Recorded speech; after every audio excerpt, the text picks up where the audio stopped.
Hey guys, welcome back to my channel. This is the second video of the Michelangelo David series, and today we'll be talking about David's head anatomy. I'll be giving you guidelines to follow along, so make sure to watch this video till the end. And now, let's start drawing.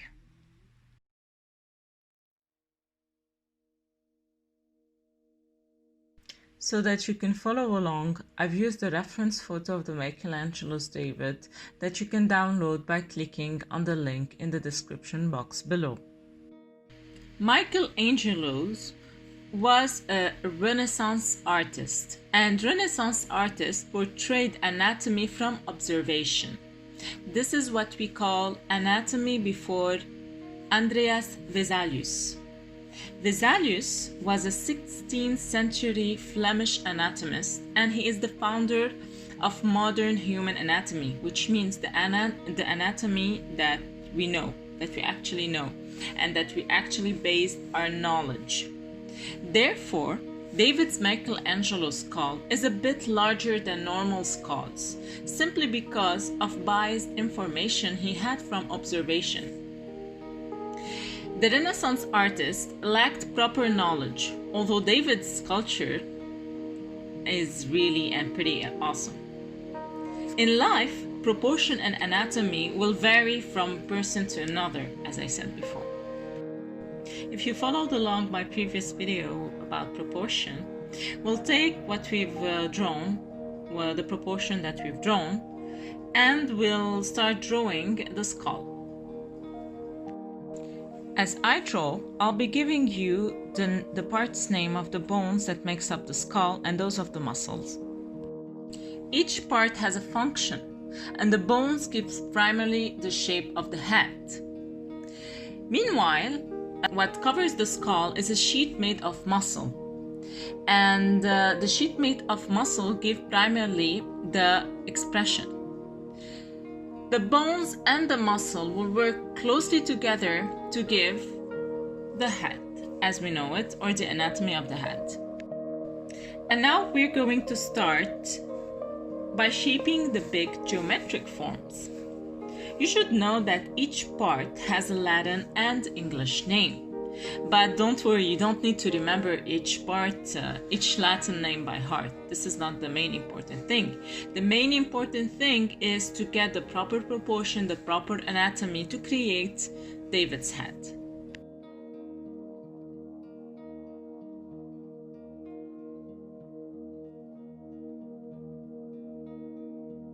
Frontal bone comes from the Latin word frons, meaning forehead. The zygomatic bone articulates most facial bones. The mandible forms the lower part of the jaw.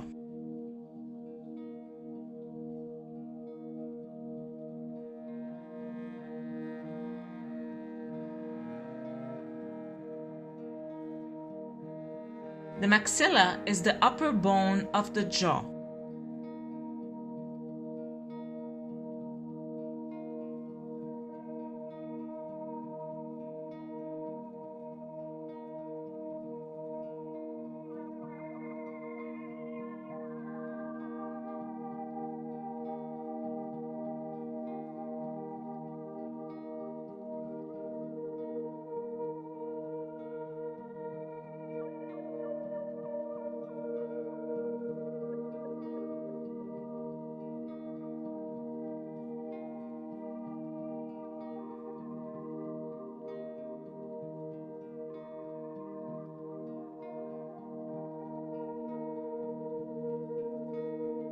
The sphenoid, situated in the middle of the skull towards the front, resembles a butterfly with its wings extended.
Now for the facial muscles anterior view, we have the epicranius, which means top of the head, covering part of the frontal bone.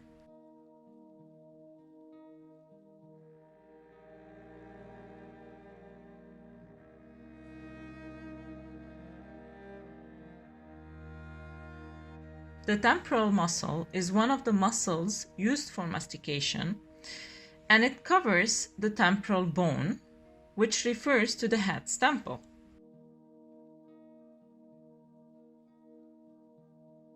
The orbicularis oculi is the eye muscle controlling the eyelids. The nasalis is the muscle covering the nose, therefore it helps the wrinkling of the nose. The zygomatic major and minor forming the zygomatic muscle allow one to smile. The orbicularis oris is the mouth muscle.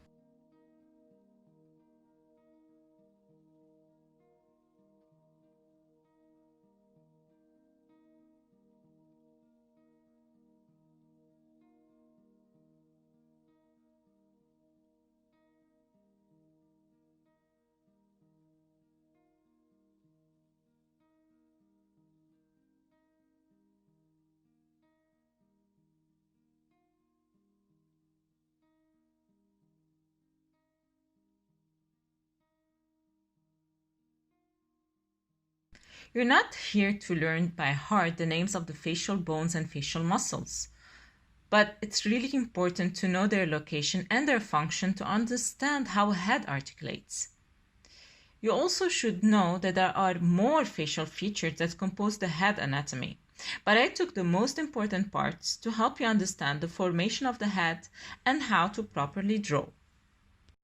And if you wish for me to see your drawings, there's no problem. You can always post your drawing on Instagram at sarahn.artwork or use the hashtag sarahn.artwork.